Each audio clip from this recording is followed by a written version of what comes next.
What's up, guys? It's your boy Joe, Mock Draft 1.0 for the Baltimore Ravens, Paul Sohard University, Ravenstown, USA. Y'all know what is up. It's your boy Joe's first but final mock draft for the entire National Football League. Today we do picks 1 through 10. Later in the week, picks 10 through 20. Then picks 20 through 32 at the end of the week, which also is the final presentation of your boy Joe's mock draft for the Baltimore Ravens. I already have 3 out, 4th and final one coming at the end of the week or a few days before the NFL draft, which is less than 10 days away. I'm pumped up, you're pumped up, let's go. With the first pick in the 2012 NFL Draft, the Indianapolis Colts go ahead and select Andrew Luck, the quarterback from Stanford. Some people say Robert Griffin, but they seem to like Andrew to fill the shoes that Peyton left, to be their star, to be somebody to make that organization successful once again. They take Andrew. With the second pick in the 2012 Draft, the Washington Redskins pick Robert Griffin III out of Baylor, somebody the Cowboys are already preparing for. He's not even drafted yet. Some may argue he's better than Luck. I mean, he is a gifted young football player, but again, that's to be seen. They need a franchise quarterback. They'll definitely get him at pick number 2. At pick number 3, the Vikings are on the clock. They could use help at receiver, but they need an offensive lineman. They need somebody at that tackle position that's going to help rebuild that organization. Max Khalil from USC, the offensive lineman, they're getting a hell of a pick here. They're going to be satisfied at pick number 3. At pick number 4, the Browns are on the clock. Could they go quarterback? Could they go Ryan Tannehill out of Texas A&M? Maybe they're not sure 100% with Colt McCoy. Right now, I disagree. I say they can't pass up on Trent Richardson, the running back out of Alabama. Game-changing football player. They lost Peyton Hillis. They need somebody to carry that ball for them, to pound it in the end zone. Somebody that's going to be able to change their offense, and this is the guy that does it. Star of a football player here in Trent Richardson at pick number 4. At pick number 5, they wanted Trent. They got a building quarterback, building receiving core, good offensive line. To add the guy who carries the ball, a game changer like Trent Richardson, the Buccaneers offense would be, be going up into the tops in a couple of years. But they can't get him at pick number 5.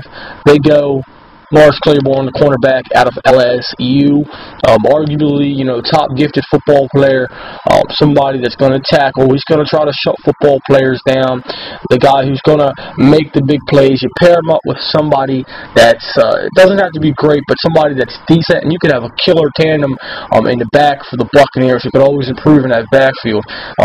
Somebody that's just one hell of a football player that the Buccaneers are going to get at pick 5. So even if they don't get Trent Richardson, they get an arguably one of the most gifted football players in the draft in Morris Claiborne. They're not going to be disappointed.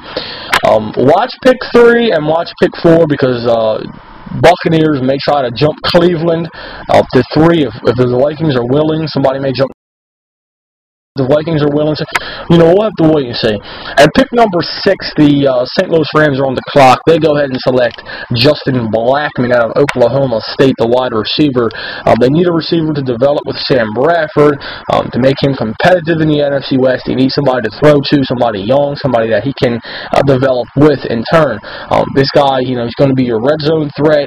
He's going to fight for the extra yardage. He kind of seems taller than he really is. He's going to reach up, the flexibility to grab the ball out the air. So, again, Rams are getting a hell of a 7, the Jacksonville Jaguars are on the clock.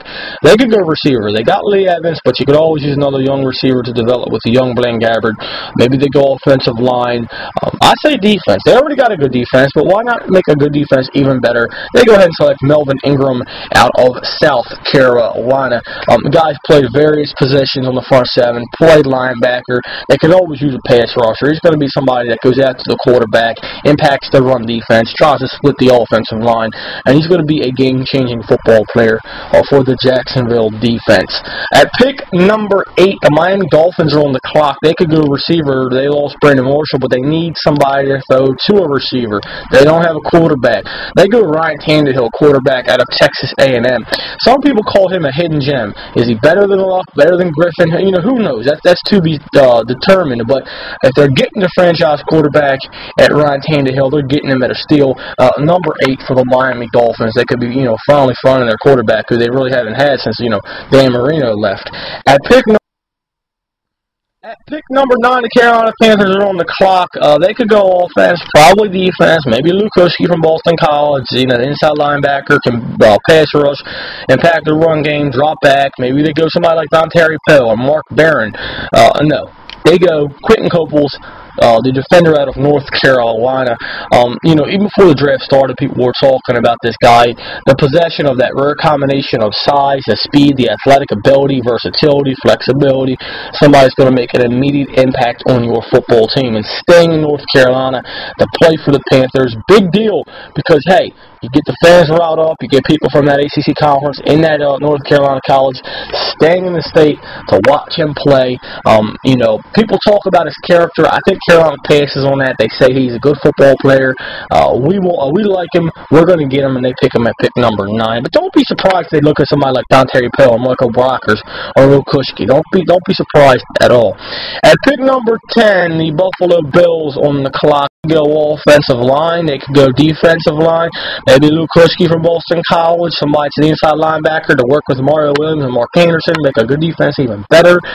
They could go maybe Dontari Poe from Memphis. Maybe they go somebody like Mark Barron. No, they're going to take Riley Reiff, the offensive lineman from Iowa. They need somebody to work around Ryan Fitzpatrick, to work around that offense, that building offense, that run game.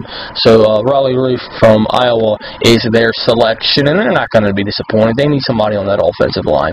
So that's pretty much it. Stay tuned. We're going to be doing picks 10 through 20 later in the week, and 20 through 32 with your boy Joe's 4th and final Ravens mock draft coming out at the end of the week. Stay tuned. More events coming. Draft is soon. I cannot wait. Hope you enjoy. Comments are welcome. Peace.